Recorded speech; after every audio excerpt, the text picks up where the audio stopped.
Circleway tribe. Welcome.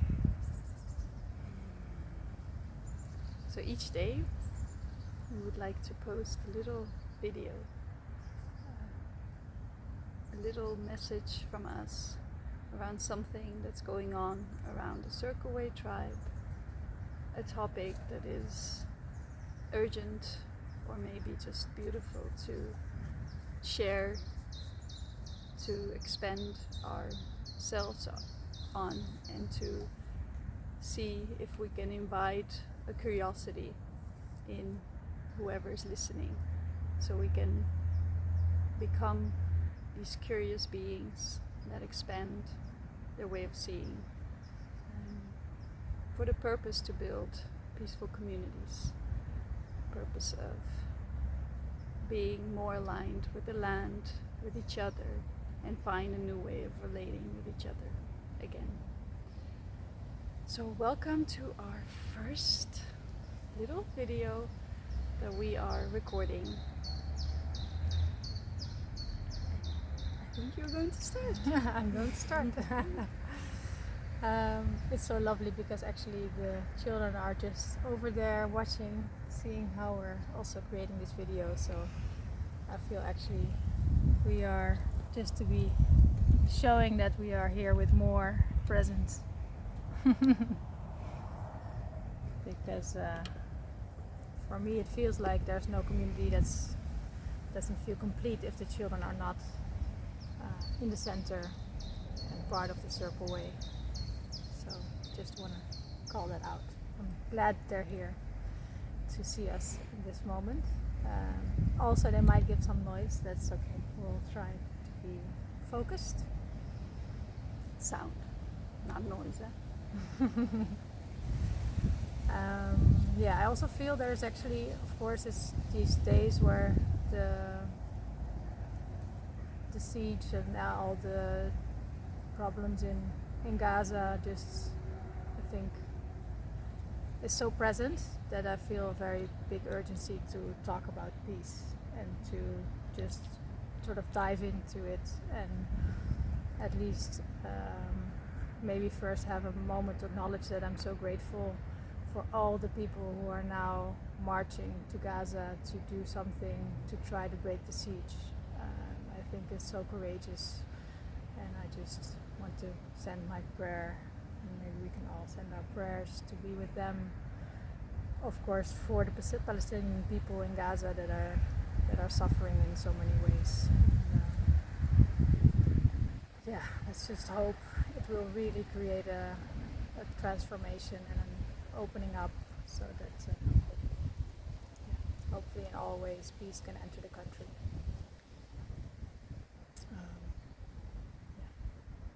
And I think from that creates also this urgency in the sense of what we are building and why we want communities. And I think that's also my first question that I would like to talk about is, why do you feel that actually bringing communities into life is a crucial way of bringing peace to the world?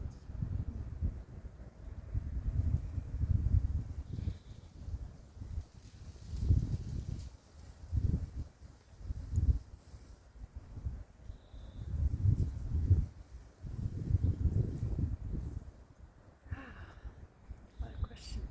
Yeah.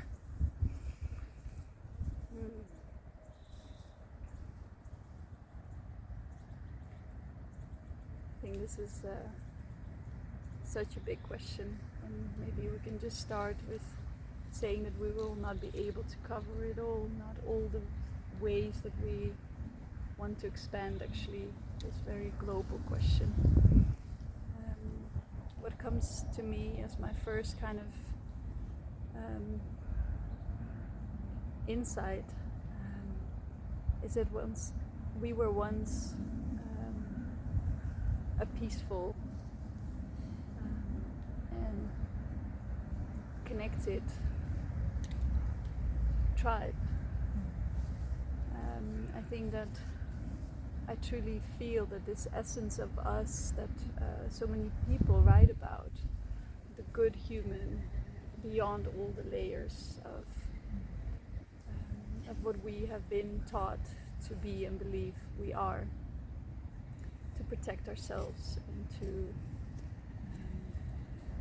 layer ourselves, so we don't really come with our authentic selves. Before that happened, before we had these protection mechanisms, we were once a very peaceful, tribal being, all of us. And I think that what we keep hearing are old stories of fights, of things that happened in the world. And I'm sure that it's also true that fighting was part of our nature, some way, but it was never to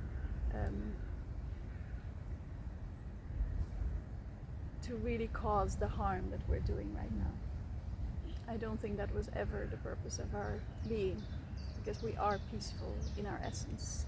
In our true nature, we are these, even beyond peace, we are creative force of nature. And that means that to be able to bring so much creativity, so much love and light, we were coming from this layeredness that is actually holding peace in its essence. And from peace we rise, from peace we create, from peace we build. So I think that that's the very first thing that comes to me, that actually that belief is the most essential first step to tap into. But if we can do that, we can really feel, oh yeah, if our essence was actually always good, if our essence is there, and I see that, even if I grieve, even when I see violence, I can see that beyond all that layeredness, all that fear, and all of the technology that sometimes doesn't work along with us. The wind is playing their part. Let me see if we can do this in a stabilizing way. Yes. This is fun. Yeah. Learning along the way. Yes. Maybe we cut it out. Maybe not. It's actually kind of fun. Yeah, that beyond all of that, we are very connected and very much a peaceful being. And we have two laughing girls that found this very amusing. Yeah, and actually forgot the thread that was there. I think that you want to mention that it comes from this belief, and going back to where you can really tap into maybe the core of peace that we are. It's our nature. Yes. So maybe, I'm just assuming it could be that community is a way to bring you back closer to your nature. This is my thread, of course. I don't know where you were going, but it is connected, of course. Yeah, definitely. I think that even like beyond first the community essence, I think that we once were seeing in each other this peace and this kind of very primal connectedness with all life. And because we were seeing all of that, we were connected. We were connected with our tribes, we were connected with the animals, with the forests, with the waters, with the land. So we were never seeing them apart from ourselves. And when that is being lived, and that's the essence of our deep understanding and knowing, from there actually we couldn't go into this destruction of others, because we saw them as our own extended version. And only when there was harm, only when there was really a threat that was beyond something that we understood as nature, because the threats that came to us were not natural anymore. They were so greed focused, so based on actually distinguishing the life force, that we had to stand up for that. And that's where clashing came. That's where real war, and all of that was possible. But I think it took forever for that to really materialize into something that we see today. Right.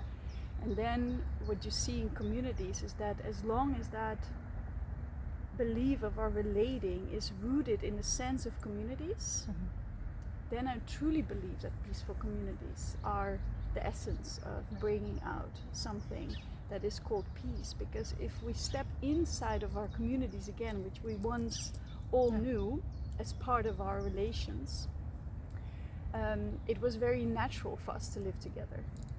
It was very natural for us to be living organism because we survived based on helping one another. We thrived because our songs connected us.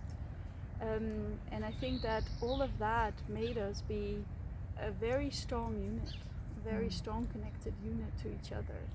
And with that, we constantly were mirroring one another. We constantly were aware of when decisions were made, and they always had to serve the higher purpose.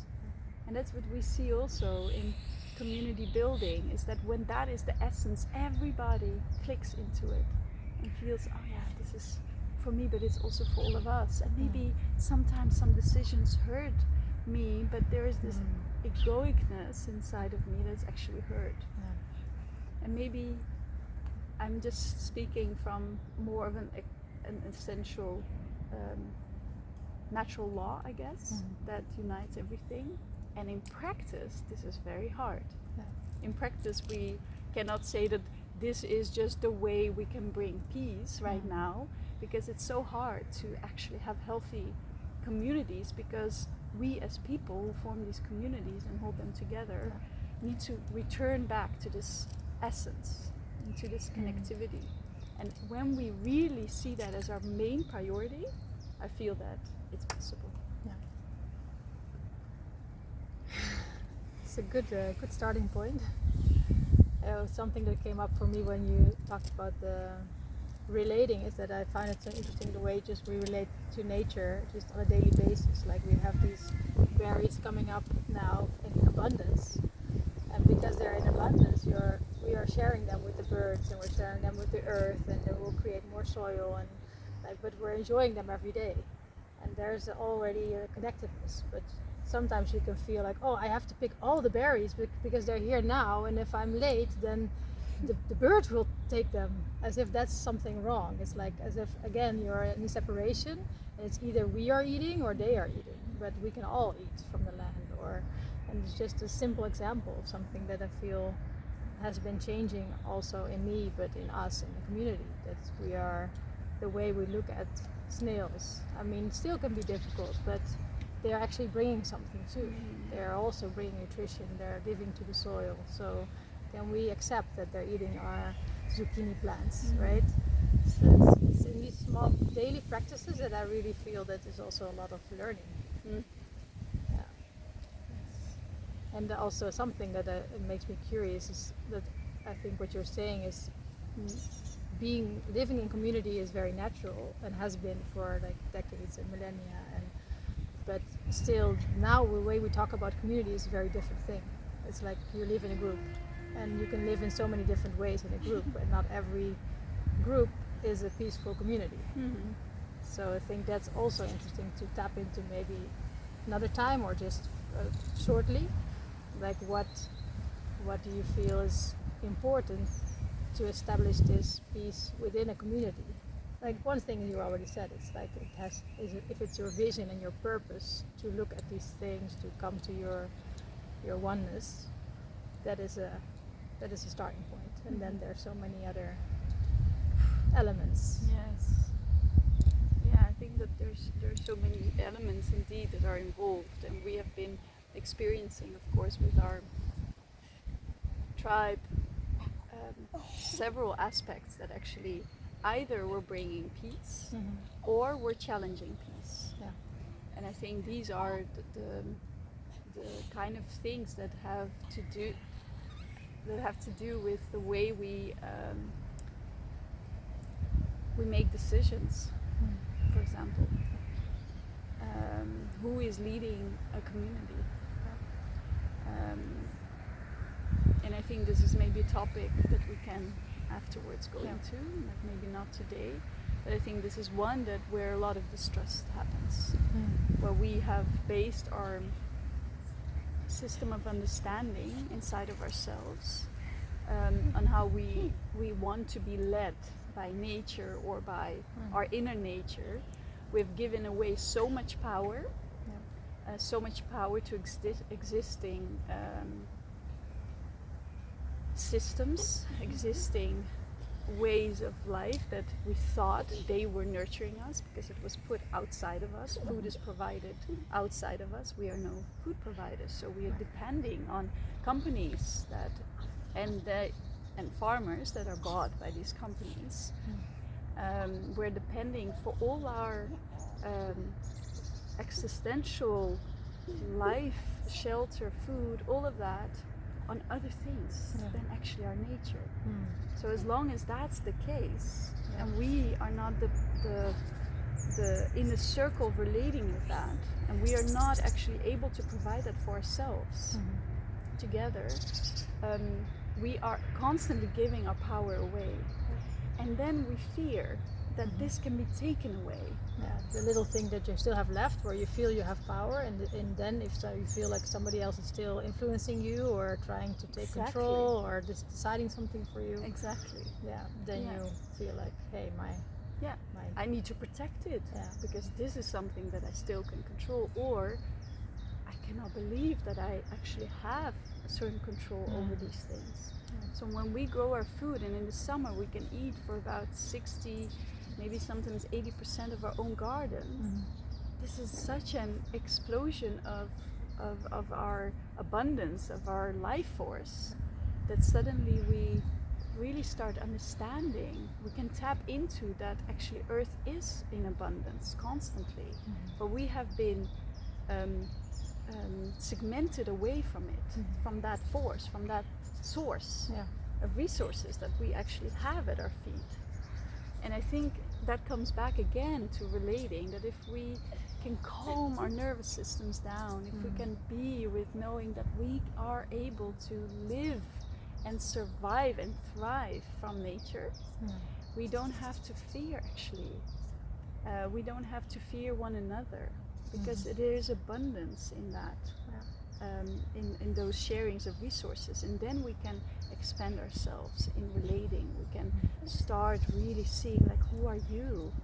What is actually, how can we relate to these matters?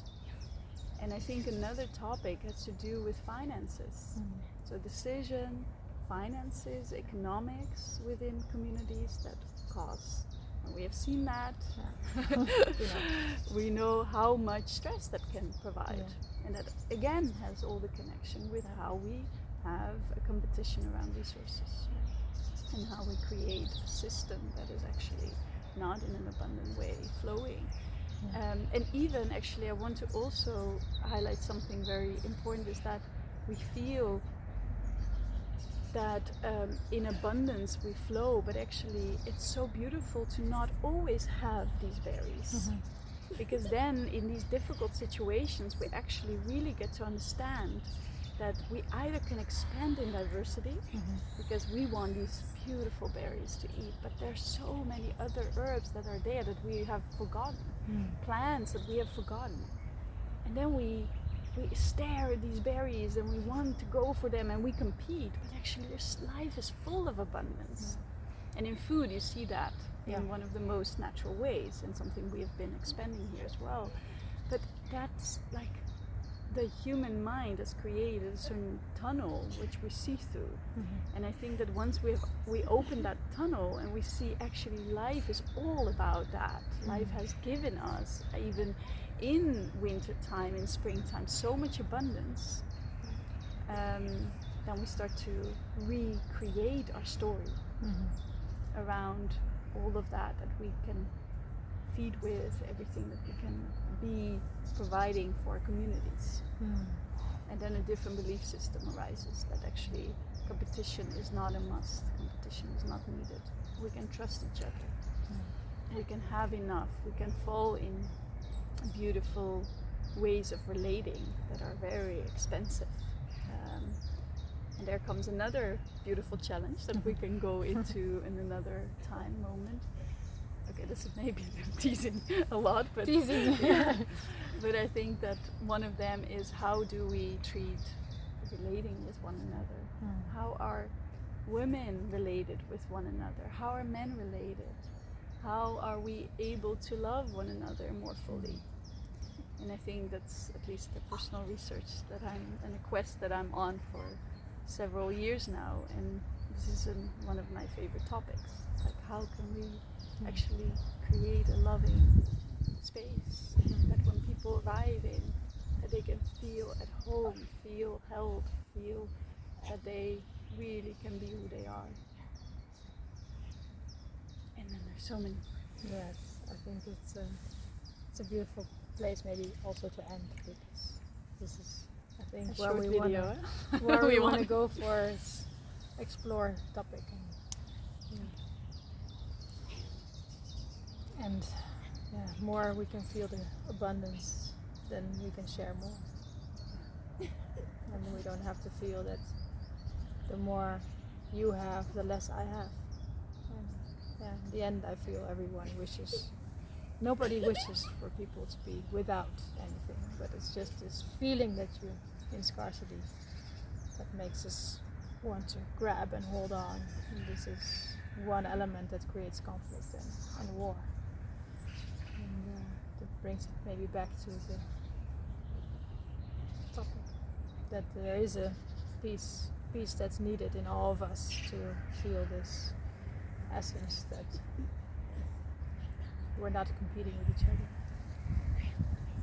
And if you're doing well, I'm also doing well. And if they are doing well, I'm doing well. And we're all doing well. Yes. So how can we expand every time how far we can feel our compassion go towards all the people in the world and all the beings in the world? And I think we start small. We need to be able to nourish yourself, and then you go to your little group of family that we usually have a lot of beauty and compassion. We always want to share with them, and then maybe people you know, and then all the people that you don't know. Yeah, and it's sometimes easier to actually extend it to the people you don't know. Because I think in families we have so many relatings that are based on these old constructs. And sometimes it is easy, like what we see right now, we're so connecting to people that are living a very hard life.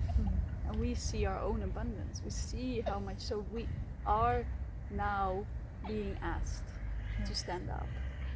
And I think standing up for life, standing up for peace. And I think there's nothing more that we are meant to be doing right now.